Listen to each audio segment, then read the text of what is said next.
Donc je vais traiter de la question de la durée du traitement antifongique. Mes liens d'intérêt. Donc Candida est l'agent pathogène fongique qui prédomine dans le contexte de réanimation.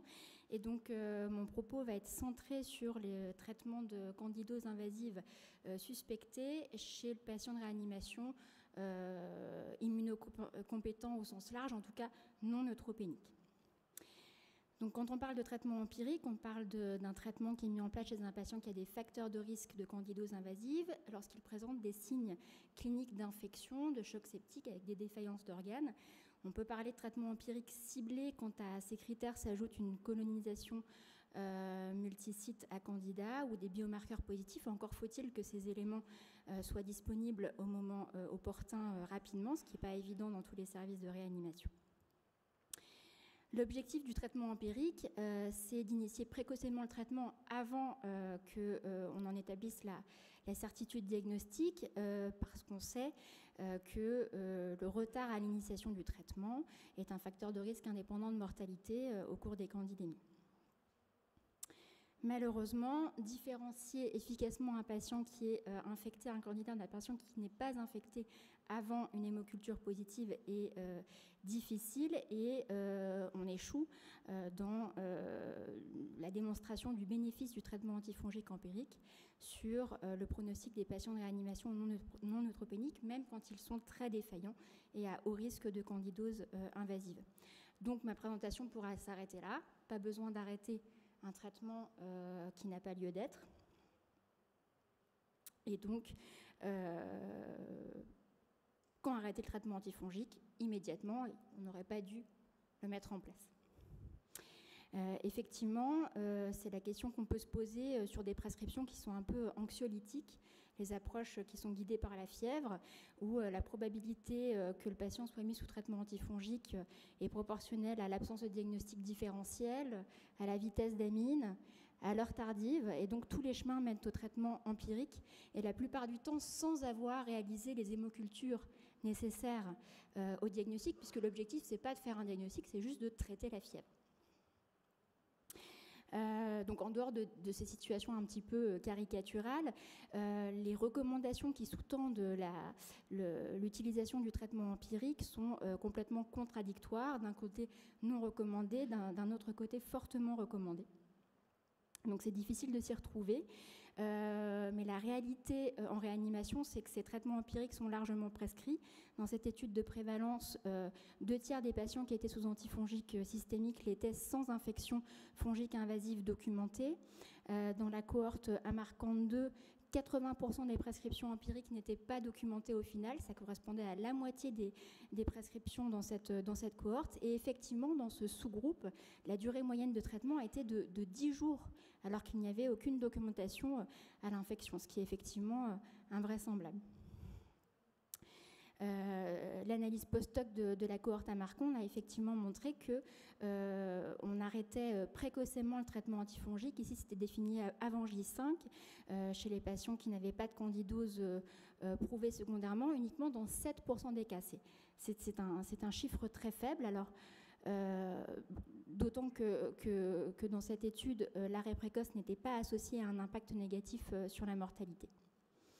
Alors pourquoi on n'arrête pas précocement ces traitements empiriques ? Probablement au nom d'un principe de précaution qui est poussé à l'extrême.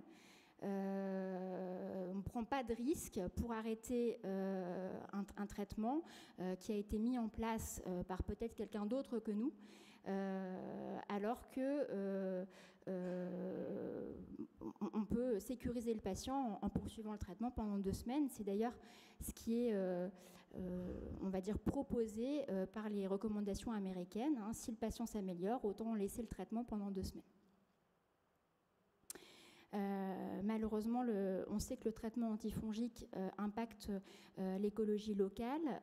Ça va influencer la distribution des espèces infectantes de Candida. Il existe une corrélation également entre les consommations d'antifongiques et les sensibilités des souches infectantes à Candida au sein d'un service. Et évidemment, la durée de traitement antifongique va augmenter cet impact sur l'émergence des résistances. l'impact financier n'est pas négligeable non plus.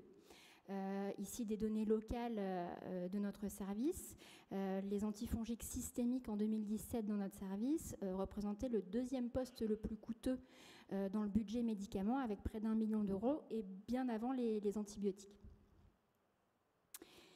Alors, il est raisonnable d'arrêter le traitement probablement plus précocement.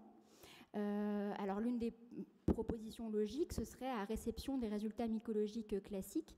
Le problème, c'est la confiance qu'on peut accorder à ces examens microbiologiques standards. En effet, le diagnostic de candidose invasive va reposer sur l'isolement de candidats dans un prélèvement provenant d'un milieu normalement stérile. Cela requiert la réalisation de biopsies avec examen histologique, pas évident en réanimation, ou de manière plus routinière, des hémocultures. Le problème, c'est que la sensibilité globale de l'hémoculture sur les séries autopsiques, même quand les hémocultures sont répétées, pour faire le diagnostic de candidose invasive n'est que de 50%. Effectivement, un certain nombre de candidoses profondes ne sont pas associées à des candidémies. Donc, pour améliorer cette sensibilité, on va répéter les examens, éventuellement faire ces hémocultures sur des milieux plus spécifiques. Et surtout réaliser ces hémocultures avant mise en place des antifongiques, effectivement. Les techniques de microbiologie classique se sont quand même améliorées, mais moins sur la sensibilité que sur le délai d'obtention des résultats.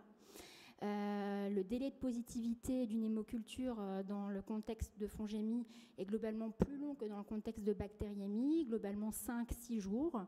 On peut améliorer ce délai de positivité, bien sûr, en faisant l'hémoculture avant de mettre en place le traitement antifongique, sur des milieux spécifiques également, en fonction des espèces de candidats. Donc finalement, attendre le résultat des hémocultures pour arrêter le traitement, on peut se tromper, ça prend du temps, hein, globalement 4, 5, 6 jours. Alors peut-être que la solution de réduction de délai viendra des méthodes diagnostiques non culture dépendantes, de détection d'ADN fongique. Et à ce titre, le T2MR a récemment été évalué dans cette indication. Alors le T2MR, c'est une technique un petit peu particulière qui combine à la fois l'amplification de l'ADN fongique et la détection par résonance magnétique via une hybridation par des nanoparticules qui ont des propriétés magnétiques. Ça se fait directement à partir du sang du patient et le temps de rendu de résultat est très très court, 4 heures. Et donc, dans cette étude récente, sur 50 patients de réanimation sous antifongique empirique, eh bien, le T2MR permettait de réduire le délai d'obtention de résultats d'une hémoculture négative de 5 jours et aurait un bénéfice potentiel dans la réduction de la durée du traitement antifongique empirique. Alors finalement, pour s'affranchir du problème de la sensibilité des hémocultures, mais promouvoir quand même l'arrêt de traitement antifongique empirique, ce qui est proposé actuellement, c'est de combiner à la fois la réception des hémocultures négatives et des biomarqueurs sériques. Alors, les biomarqueurs fongiques sériques offrent des performances diagnostiques intéressantes pour exclure le diagnostic de candidose. Alors effectivement, je rejoins le professeur Timsit, la valeur prédictive positive de ces biomarqueurs est extrêmement mauvaise dans le contexte de probabilité pré-test qui est très faible en réanimation, mais quand on parle de valeur prédictive négative de ces tests, elle est excellente et donc c'est ce qu'il nous faut pour exclure le diagnostic de candidose invasive en réanimation. Alors, je parle de bêta-déglucane, de manane. Ce sont des composants de la paroi fongique de nombreux champignons et qui circulent au cours des candidoses invasives et des candidémies chez les patients. Donc, si on peut exclure le diagnostic efficacement, eh bien, ces biomarqueurs vont pouvoir rassurer, conforter en fait le clinicien dans sa décision d'arrêter un traitement antifongique empirique, même chez un patient en choc septique. Notamment si on parvient à vraiment sécuriser l'algorithme en améliorant sa valeur prédictive négative. Et ça peut se faire en combinant les biomarqueurs entre eux et en répétant en fait les dosages de ces biomarqueurs. Alors, il y a énormément d'études rétrospectives qui s'intéresse aux performances diagnostiques des biomarqueurs, mais très peu de données interventionnelles qui explorent des algorithmes pratiques d'utilisation de ces biomarqueurs en réanimation. Ici, 2 études prospectives observationnelles qui ont inclus des patients de réanimation sous traitement antifongique empirique et qui montraient que l'utilisation de dosages séquentiels de bêta-déglucane permettait d'arrêter précocement en fait, les traitements empiriques chez 1/4 à 1/3 des malades. Alors bien sûr, ces résultats dépendent de la prévalence de candidose invasive dans ces études. L'étude STAFF que nous avons menée à Lille était donc la première étude prospective randomisée contrôlée dont l'objectif était d'évaluer une stratégie guidée par dosage de biomarqueurs sériques dans l'objectif d'arrêter précocement ces traitements empiriques en réanimation. Nous avons inclus 110 patients qui recevaient un traitement antifongique empirique sur la base d'un score prédictif clinique, le score d'Ostrowski, et de signes d'infection. Les patients étaient randomisés en 2 groupes dans une stratégie biomarqueur et dans une stratégie routine.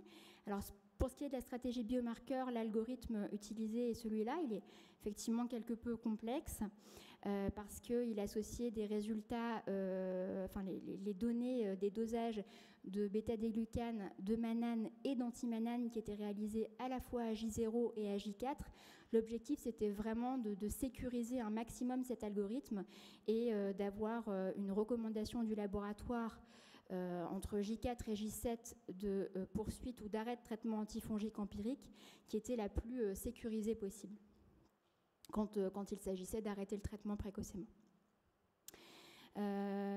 Donc les résultats sur le critère de jugement principal qui était l'arrêt précoce du traitement antifongique empirique qui était défini dans cette étude comme un arrêt avant J7 chez les patients vivants était positif. Donc la stratégie biomarqueur a permis d'augmenter le pourcentage d'arrêt précoce de manière significative par rapport à la stratégie clinique standard dans plus d'un cas sur 2, et ce sans aucun impact sur les critères de jugement secondaire pronostic qui étaient la mortalité ou les infections fongiques ultérieures diagnostiquées.